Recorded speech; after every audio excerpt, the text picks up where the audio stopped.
It was all about influencing our behavior. In other words, it was, and still is, manipulation of the masses. They said it in our face, but for some reason, the people didn't hear it. Once fear is struck, ears are closed. We, the people, were forced to wear face masks, even though they all knew they offered no protection whatsoever. The elite Cabal members and their puppets in high places pretend to wear masks, or they don't even bother at all. They are obviously above the law.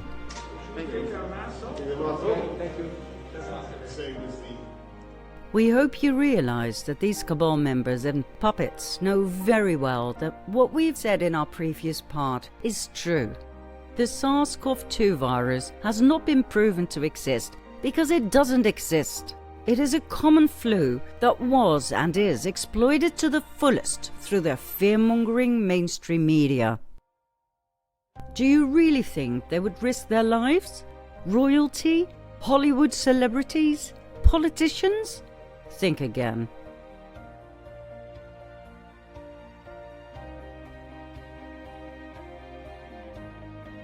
If there truly was a deadly virus out there, they would be the first to wear a mask, to wash their hands, to keep social distancing, and to self-quarantine. They are showing you it is all fake.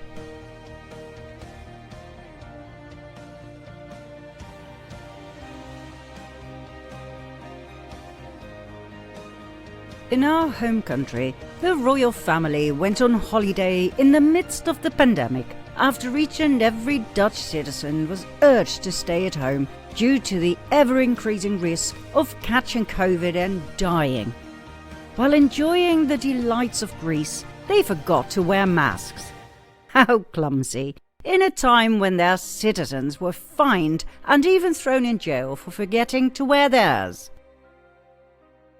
Oh, and then there was the famous wedding of our Minister of Justice and Security, Ferdinand Grapperhaus. This man is extremely strict and righteous.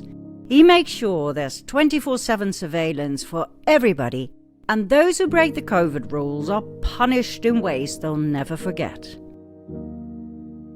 He even said on camera how he felt about people partying in these dangerous COVID times. En ik kan me alleen maar één ding zeggen, als je nu in deze omstandigheden een huisfeest houdt waar gewoon iedereen kan raden dat het niet mogelijk is om die 1,5 meter aan te houden, dan ben je een stel aso's. Ik zeg het gewoon keihard, dan ben je echt een stel aso's. Doe dat nou niet, dan ben je een stel aso's. Now, this man got married and had a lovely party. In a time of obliged face masks, social distancing and a ban on partying in general.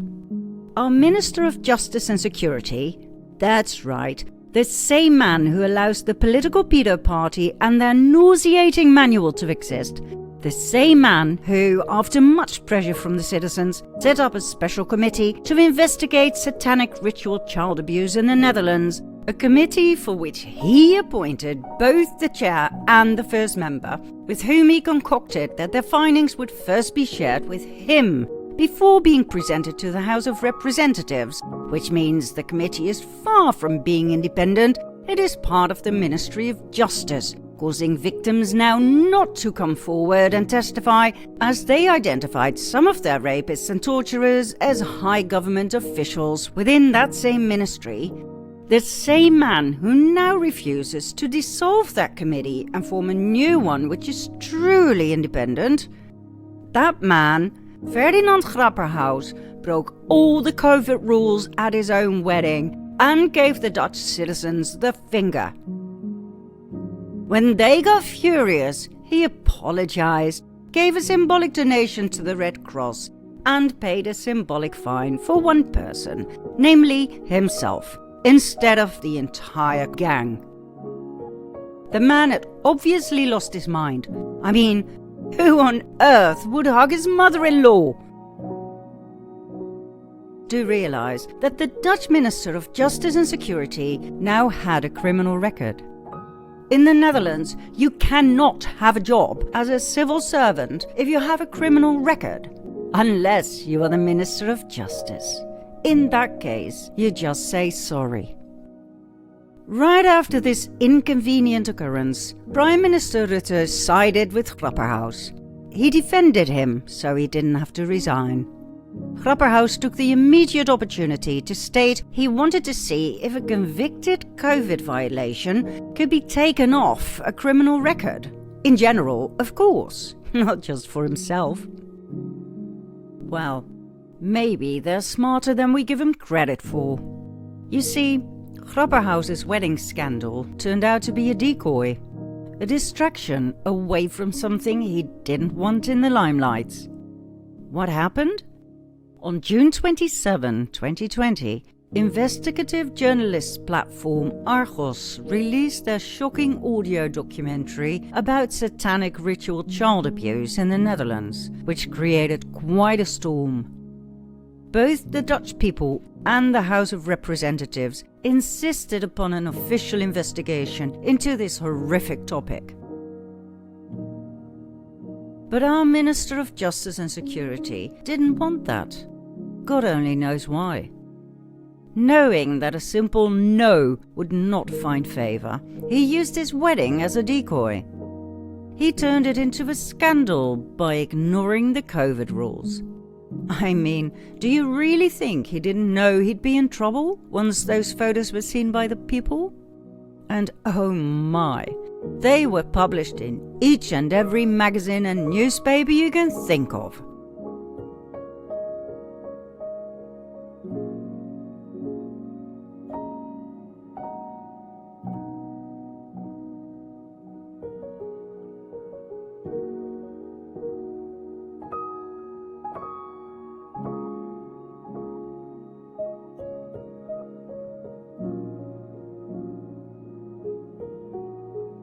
Five days later, Grapperhaus quietly wrote a letter refusing to set up a committee to investigate satanic ritual child abuse.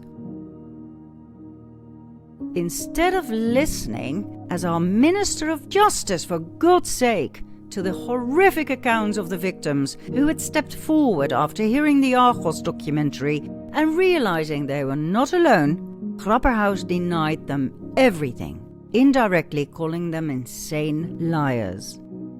But nobody noticed because of the wedding scandal. It was only because of some persistent people that Grapperhaus formed the committee that is now under fire.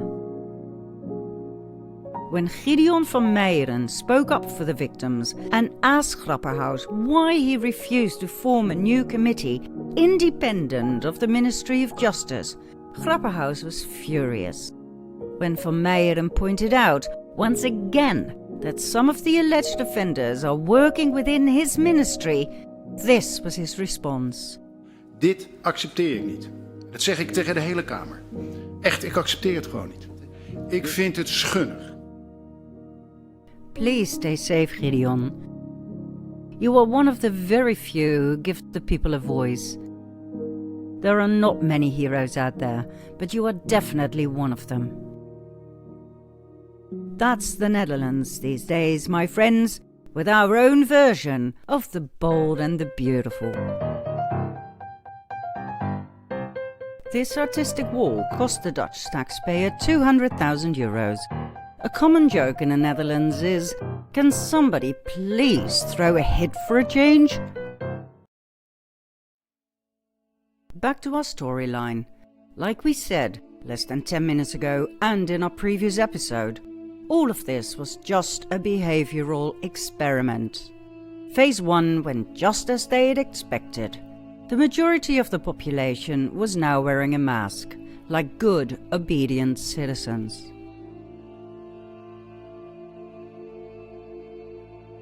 We, the people, were told to only buy the non-medical masks, as the real ones were only for surgeons to use.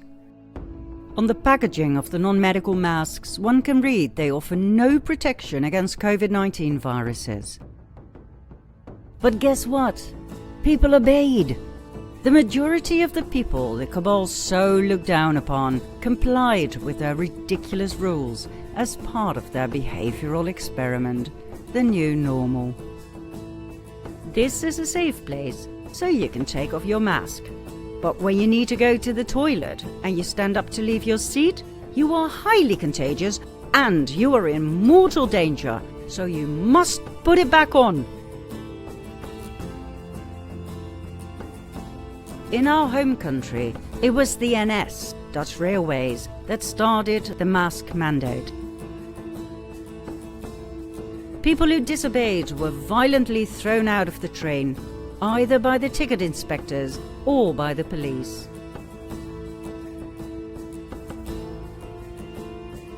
To be honest, we were not surprised, as it was the NS that deported the Jews to the death camps in World War II.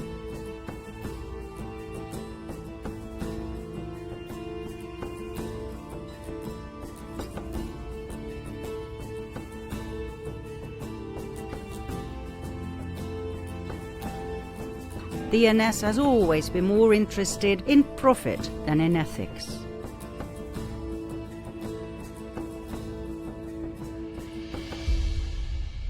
What did surprise us was how easy it was to subjugate people to their will.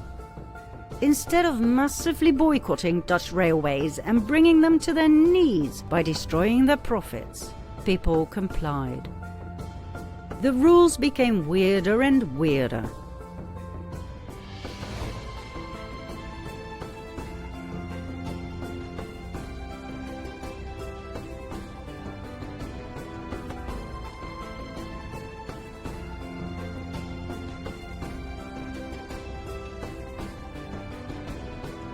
We now had to wear a mask at the beach too. If all coronaviruses are spread via aerosols, meaning by exhaling, sneezing or coughing, wouldn't it all just disappear into thin air at the beach? But then again, who were we to question the capabilities of the doctors on TV or our governments, who had our best interest at heart, So, wear your damn mask at the beach. Those who disobeyed were arrested and dragged into a police van, with violence if needed. After all, it was for your own health. We could have known the doctors on TV were paid by those who made massive profits from the COVID project. The Bill and Melinda Gates Foundation, the Rockefeller Foundation, and all the other so-called philanthropists we exposed in our previous parts. Do you really think they would allow independent scientists to speak to the public? Of course not. The first thing they would say is, look, a virus is way too tiny to be withheld by a mask. They would show scientific evidence to prove it. That was not the idea. The idea was to see how easy it was to terrify and suppress the people, to take all their freedoms away, one by one so they wouldn't notice it, and then finally to get rid of them once and for all. And it worked.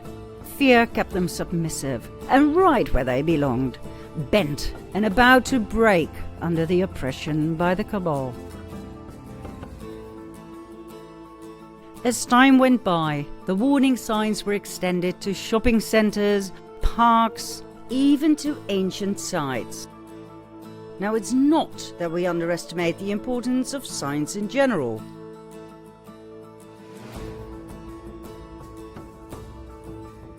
Some things just need to be said, right? But, I mean, seriously? How old do they think we are, 5? Now, the strangest thing is that no efforts were made to collect and destroy the worn and thus contaminated masks. They were everywhere. Yet, the people went along as if it were the most natural thing in the world. They had been successfully brainwashed into believing that COVID-19 was highly contagious and dangerous, yet contaminated masks did not have to be handled as such.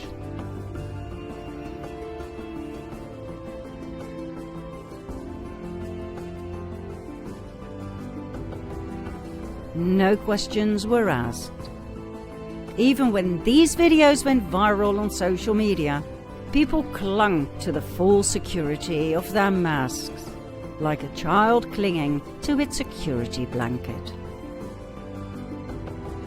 Medical professionals stepped forward, warning people about the dangers of wearing masks all the time.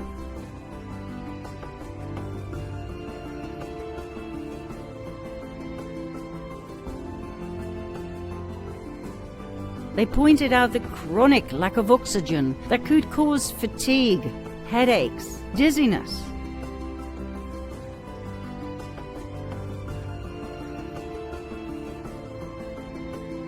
And I'm going to test oxygen level under a mask using an OSHA-approved air quality monitor that tests for oxygen levels, hazardous gas levels, LEL, CO, NH3, H2S, stuff like that. This monitor's bump tested every day. It's calibrated every 30 days. OSHA requires 19.5% oxygen to work in a space. Look it up. Normal oxygen levels is anywhere from 20 to 21, right in that area. So I'm gonna do a little test here. I'm gonna put the sampling tube at the corner of my mouth, and I'm not exerted, I'm just standing here. So we're gonna put it right here. That's going straight to the air quality monitor. 20.5.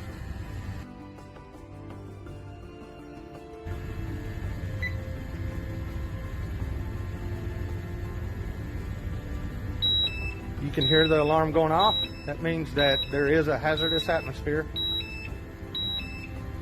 And we'll see what the levels are.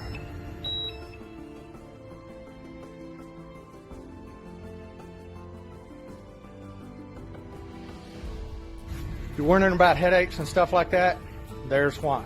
Because you're not getting enough oxygen.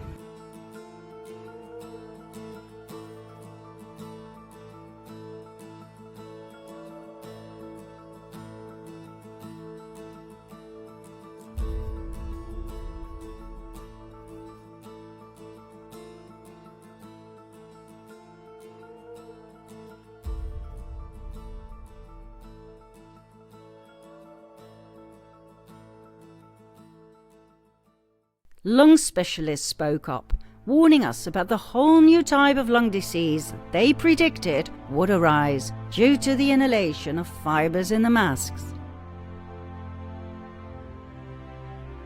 Please realize that face masks contain polymers, as in plastics, awful to inhale all day and even worse for the environment.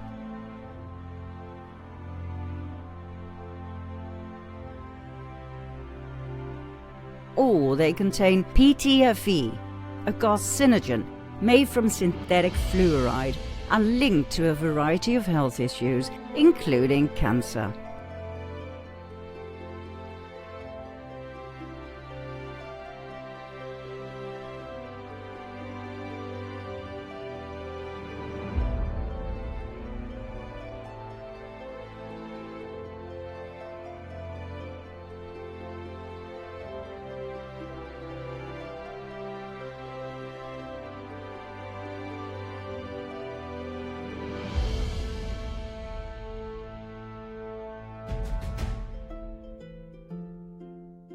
The delusional madness of forcing children to wear face masks blatantly ignores expert warnings. The child needs the brain to learn, and the brain needs oxygen to function. We don't need a clinical study for that. This is simple, indisputable physiology.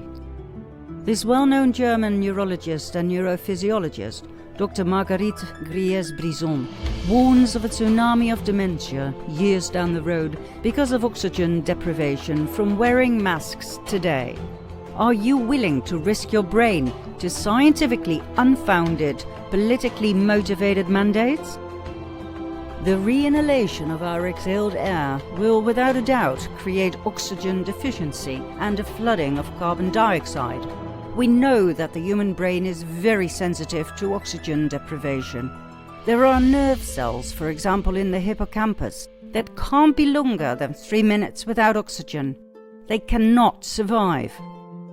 The acute warning symptoms are headaches, drowsiness, dizziness, issues in concentration, slowing down of reaction time, reactions of the cognitive system. However, when you have chronic oxygen deprivation, all of those symptoms disappear because you get used to it. But your efficiency will remain impaired and the undersupply of oxygen in your brain continues to progress.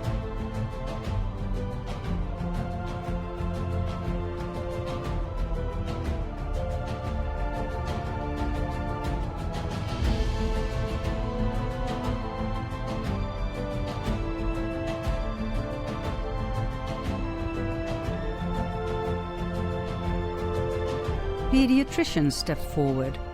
They were convinced that babies and infants wearing masks would have retarded development in life due to a chronic lack of oxygen.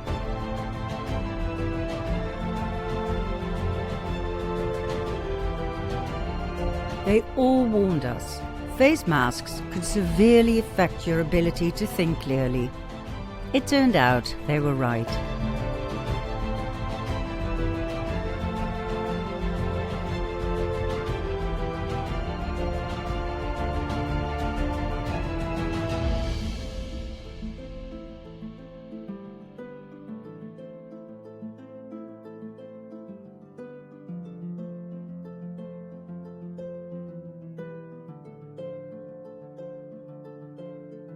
Some police officers, too, were unable to think clearly. Even though medical exemptions from wearing a mask were allowed by the government, quite a few of them couldn't remember that, probably due to the lack of oxygen in their brains. Get off of me! Get off! Let go of his vest.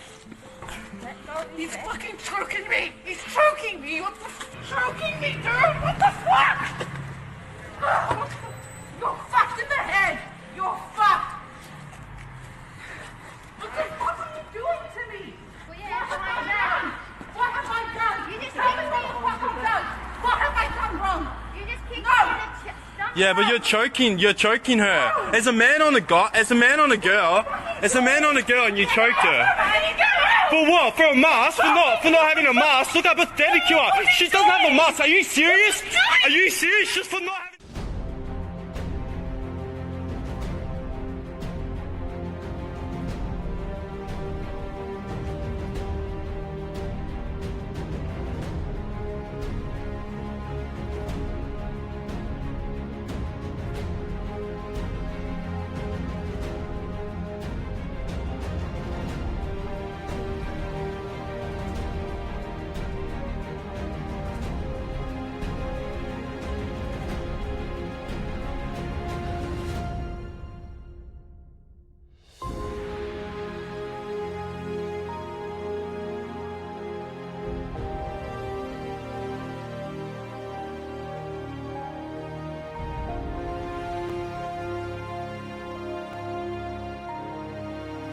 The Cabal had us right where they wanted us, unable to think straight, paralyzed by fear, just about ready to sell our souls for a redeeming solution to this great pandemic. We washed our hands a dozen times a day, using hand sanitizer, of course, just like our leaders told us to.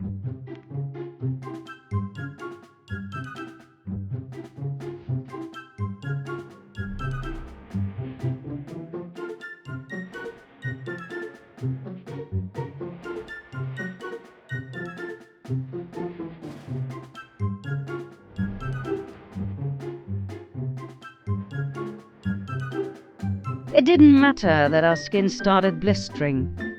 It didn't matter that the hand sanitizer killed good germs too, the ones we need for a strong immune system. It didn't matter that those same hand sanitizers contain toxic methanol that, if absorbed by the skin in certain amounts, can lead to methanol poisoning with a variety of symptoms, ranging from headaches, nausea and dizziness, to vision problems, loss of consciousness, even death.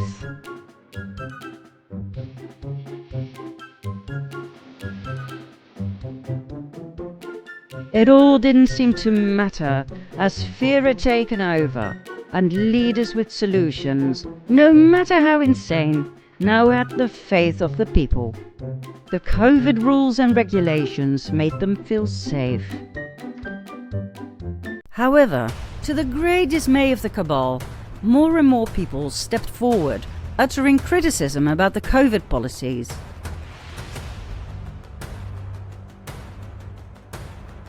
Some of them had put face masks under a microscope and found the disturbing presence of things that should not have been there.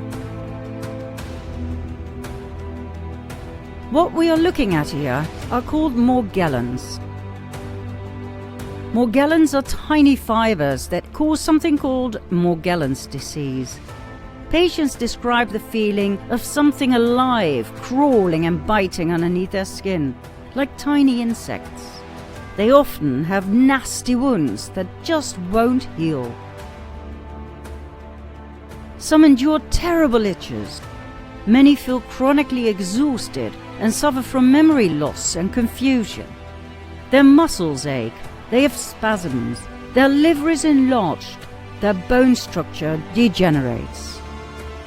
Tiny fibers of different colors and black specks come crawling out of their skin.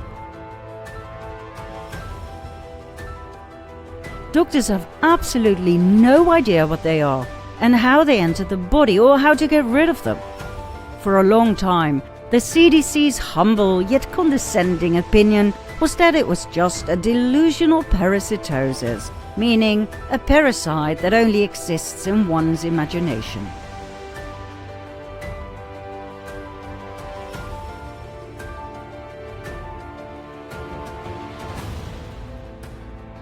But after a lot of incoming reports, the CDC decided to change the name from delusional parasitosis to an unexplained skin condition known as Morgellons. According to Dr. Hildegard Stanninger, who studied them for years, Morgellons are not parasites, they are 100% man-made through nanotechnology. Now the creepy thing is, they can be found in places where you don't expect them. In chemtrail samples, meaning they are sprayed down on us. In face masks, nose swabs, and vaccines. You don't believe us? Let us show you the evidence, which, by the way, is very easy to find. All you have to do is a little experiment. Let's start with a mask, shall we? Place the mask over a bowl of hot water, which resembles the effect of your exhalation, hot and moisture. Now put the mask under a microscope and behold, Morgellons in your face mask. Man-made nanobot technology fibers that behave like parasites, that are activated when you breathe into your mask because of your body heat, and that react to magnets. They do not burn when exposed to extreme heat. What's more, they move towards little pieces of food left behind in your mask. What the f*** are they doing in your face mask? Do you realize that you actually inhale these things? Do we even know what they do once they are inside your lungs? The Dutch RIVM wrote about this enigma on its website. Yes, indeed there are nanoparticles in face masks, and we don't have a clue as to whether or not this has any negative effects on people. My, don't you just love their honesty? One would expect the people to wake up by now, right? We remember turning the TV on to see footage of millions of Dutch people burning their masks and celebrating their reclaimed unlimited access to oxygen. Now that even the RIVM had admitted something fishy was going on with those masks. But no. To our astonishment, we saw the same droning repetition of fear-mongering emphasis on the importance of face masks and social distancing. Fear had struck. Insanity was the result. That it was all just a behavioral experiment was made excessively clear by fun little experiments such as these.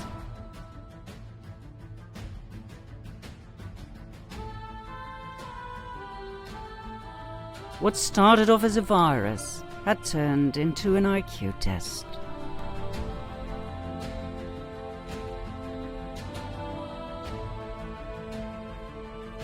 A societal rupture started to become visible. One group believed the official narrative, the other group did not, or was at least having some serious doubts. This rupture was only the beginning of the sad alienation between people, not just within societies, but also within families and among friends. The believers could no longer identify with the disbelievers, and vice versa. The divide and conquer strategy of the Cabal was once again victorious.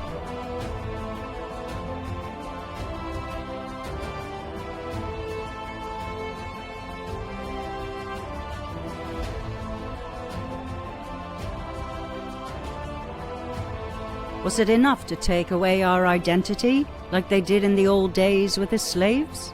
Or did they have more in store for us? Let's find out in part 21.